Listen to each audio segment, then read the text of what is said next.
ದಲ್ಲಿ ಆಗಿರ್ತಕ್ಕಂಥ ಈ ಒಂದು ಘೋರಾಪರಾಧ ಹುಲಿಗಳ ಸಾಮೂಹಿಕ ಸಾವು, ಹುಲಿ ಕುಟುಂಬಗಳ ಸಾವು ಇದು ನನ್ನ ವೈಯಕ್ತಿಕ ಅಭಿಪ್ರಾಯ ಅರಣ್ಯ ಇಲಾಖೆಯ ವೈಫಲ್ಯತೆಯಿಂದ ಇದಾಗಿದೆ. ಯಾಕೆ ಅಂತಂದ್ರೆ ಎಲ್ಲ ಅಧಿಕಾರಿಗಳು ಯಾವ ಹಂತದ ಅಧಿಕಾರಿಗಳು ಏನೇನು ಕೆಲಸವನ್ನ ದಿನನಿತ್ಯ ಮಾಡಬೇಕಾಗಿತ್ತು ಅದು ಮಾಡುವುದರಲ್ಲಿ ವಿಫಲರಾಗಿದ್ದಾರೆ. ಸೊ ಹಾಗಾಗಿ ಮಾಹಿತಿ ಒಂದು ಹಂತದಿಂದ ಮತ್ತೊಂದು ಹಂತಕ್ಕೆ ಸುಸಮಯದಲ್ಲಿ ತಲುಪಿಲ್ಲ.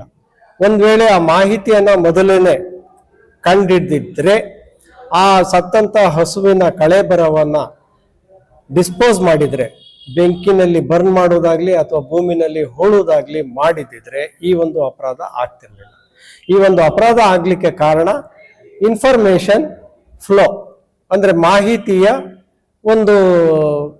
ಒಂದು ಹಂತದಿಂದ ಮತ್ತೊಂದು ಹಂತ ತಲುಪುವುದರಲ್ಲಿ ವಿಫಲವಾಗಿದೆ.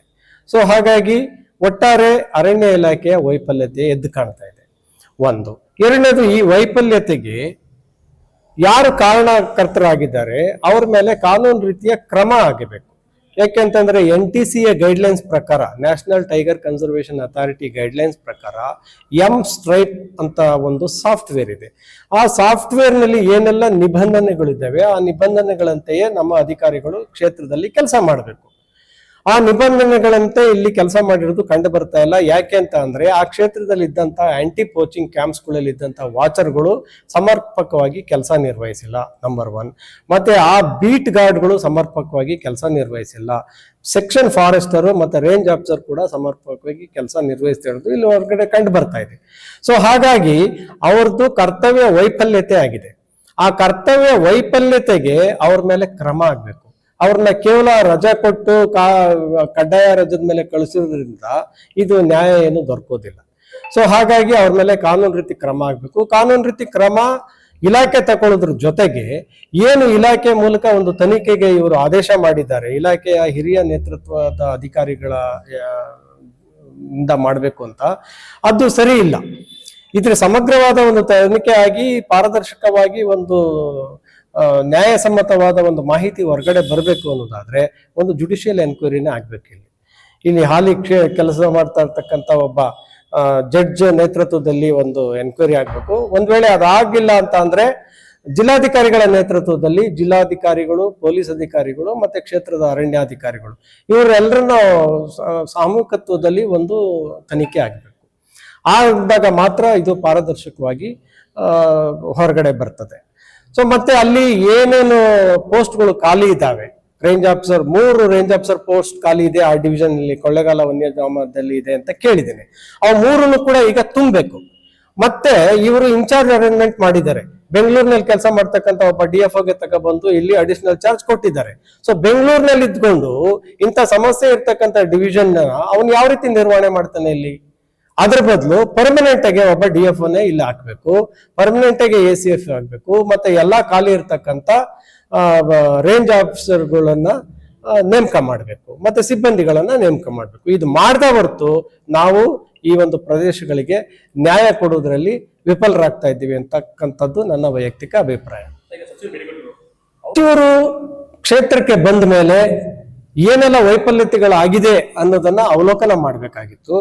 ಅಥವಾ ಇಲ್ಲಿರ್ತಕ್ಕಂಥ ಅಧಿಕಾರಿಗಳ ಮೂಲಕ ಅವ್ರು ಕೇಳಿ ತಿಳ್ಕೊಂಡ್ಬಿಟ್ಟು ಇಲ್ಲಿ ನೇರವಾಗಿ ಕಾಣ್ತಾ ಇದೆ ಡಿರಿಲೆಕ್ಷನ್ ಆಫ್ ಡ್ಯೂಟಿ, ಕರ್ತವ್ಯ ವೈಫಲ್ಯತೆ ಎದ್ದು ಕಾಣ್ತಾ ಇದೆ. ಸೊ ಅವ್ರು ಹೋಗ್ಲಿಕ್ಕಿನ್ನ ಮುನ್ನ ಇಲ್ಲಿ ಕಾನೂನು ರೀತಿಯ ಕ್ರಮ ಜರುಗಿಸಬಹುದಾಗಿತ್ತು. RFOಗೆ ಮತ್ತೆ ಕೆಳಗಡೆ ಅಧಿಕಾರಿಗಳು ಯಾರು ಕರ್ತವ್ಯ ವೈಫಲ್ಯತೆಗಿದೆ ಅವ್ರ ಮೇಲೆ ಕ್ರಮ ಆಗಿ ಅವ್ರನ್ನ ಸಸ್ಪೆಂಡ್ ಮಾಡೇ ಹೋಗ್ಬೇಕಾಗಿತ್ತು. ಅದು ಸಸ್ಪೆಂಡ್ ಮಾಡಿದ್ರೆ ಇನ್ನು ಹೊಸ ಒಂದು ಮೆಸೇಜ್ ಬೇರೆ ಎಲ್ಲ ಪ್ರದೇಶಗಳಿಗೆ ಹೋಗ್ತಾ ಇತ್ತು. ಇದು ಆಗಿಲ್ಲ. ಇದರಲ್ಲಿ ಸ್ವಲ್ಪ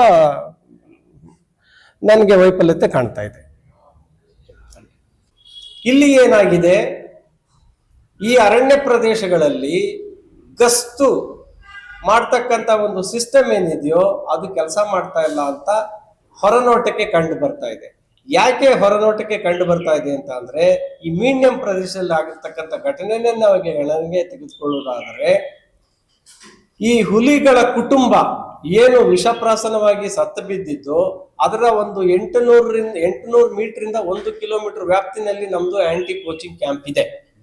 ಆಂಟಿ ಪೋಚಿಂಗ್ ಕ್ಯಾಂಪ್ ಅಲ್ಲಿ ಇದ್ದ ಮೇಲೆ ಆಂಟಿ ಪೋಚಿಂಗ್ ಕ್ಯಾಂಪ್ ನಲ್ಲಿ ಇರ್ತಕ್ಕಂತ ವಾಚರ್ಗಳ ಒಂದು ಜವಾಬ್ದಾರಿ ಏನು, ಪ್ರತಿದಿನ ಅವರ ಏರಿಯಾನ ಅವರು ಗಸ್ತು ಮಾಡಬೇಕು. ಅವ್ರಿಗಿರ್ತಕ್ಕಂಥ ಕಾರ್ಯವ್ಯಾಪ್ತಿ ಕೇವಲ 3 ರಿಂದ 5 ಕಿಲೋಮೀಟರ್ ಅಷ್ಟೇ. ಗಸ್ತು ಮಾಡಿದಾಗ ಅಲ್ಲಿ ಏನೇ ಅಕ್ರಮಗಳಾಗಿದ್ರು ಕೂಡ ಅವ್ರ ಗಮನಕ್ಕೆ ಬಂದ್ಬಿಡ್ಬೇಕು. ಒಂದ್ ವೇಳೆ ಇವರು ನಿರಂತರವಾಗಿ ಗಸ್ತು ಮಾಡಿದ್ರೆ, ವ್ಯವಸ್ಥೆ ಅಲ್ಲಿ ಸರಿಯಾಗಿದ್ದಿದ್ರೆ ಅದೇ ದಿನ ಅವ್ರ ಗಮನಕ್ಕೆ ಇದು ಬರ್ತಾ ಇತ್ತು, ಮತ್ತೆ ಮೇಲಧಿಕಾರಿಗಳ ಗಮನಕ್ಕೆ ಇದು ಹೋಗ್ತಾ ಇತ್ತು.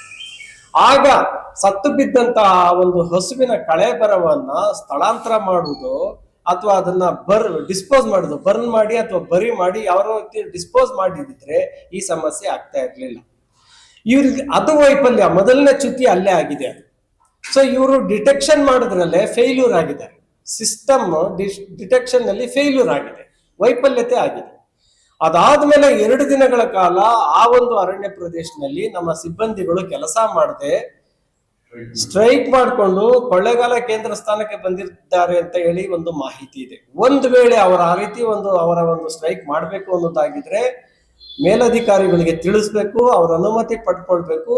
ಅವರು ಬದಲಿ ವ್ಯವಸ್ಥೆ ಮಾಡಾದ್ಮೇಲೆ ಅವರು ಅಲ್ಲಿಂದ ಕೇಂದ್ರ ಸ್ಥಾನವನ್ನ ಬಿಟ್ಟು ಇಲ್ಲಿ ಬರಬೇಕು.